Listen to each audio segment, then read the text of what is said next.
Баршаңызға қайырлы күн достар, сіздермен Назерке. Бүгін сіздерге газдалған суда дайын болып шығатын сары шелпек пен ақ шелпектің рецептімен бөлісетін боламын. Құрамында мүлде дрожж, ашытқы болмайды. Ең алдымен таза ыдысымызға газдалған суымызды құямыз. Менде сарыағаш суы. Және оның үстіне 2 ас қасық тұз, 2 ас қасық қант қосамыз.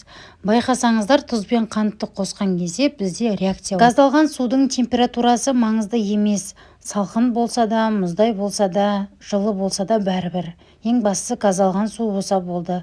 2 ас қасық, яғни үлкен 2 ас қасықтан майонез қосамыз. Барлығын толықтай жақсылап тұрып араластырамыз. Майонез бен суымыз толық аралассын. Одан соң үстіне електен өткізілген ұнымызды толықтай қосып, үстінен 1 жұмыртқамызды қосып, қамырымызды илеп бастаймыз. Қамырды ұзақтау илеңіздер, сонда ие қанып жақсы қамырмен жұмыс жасайтын боламыз. Барлығының басы бірігіп бастағаннан соң, үстінен сұйық майымызды құямыз. Тағда қолымызбен жақсылап тұрып, басын біріктіріп аламыз.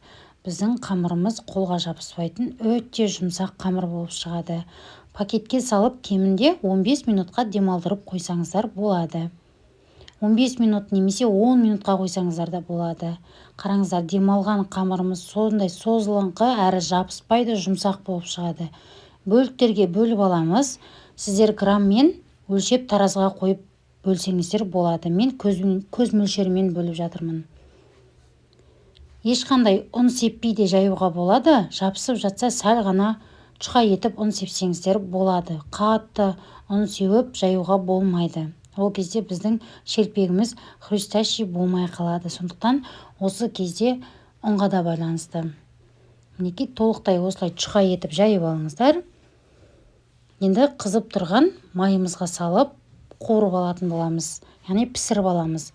Мен қазір сіздерге сары шелпектің пісіру жолын айтамын.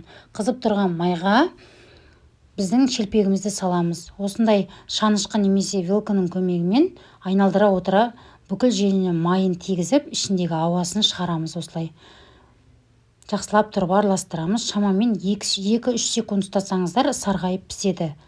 Ал ақ шелпектің пісіру жолы сары шелпекке қарағанда қамыр өте чұқа болу керек. Сары шелпектікі орташа қалыңдық болса, ақ шелпектің чұқалықтығы өте сондай жұп-жұқа қамыр болу керек. Сонда ол бар жоғы 1 секундқа жетер-жетпес, 1-2 секундқа жетер-жетпес толықтай пісіп шығады. Өже бетіне бірден шығып атқаннан бастап, көмпейіп, екінші бетіне сразу аударып жіберіңіздер. Екінші вилканың көмегін алып, екінші бетіне сразу аударыңыздар. Ол бетінде 1-2 секунд ұстап, осындай қағаз сүлгіге қойсаңыздар, артық майын бәрін толықтай өзіне сіңіріп алатын болады. Артық майы болмайды мүлде. Өте әдемі болып шығады, қараңыздар. Міндетті түрде осы әдіспен жасап көріңіздер.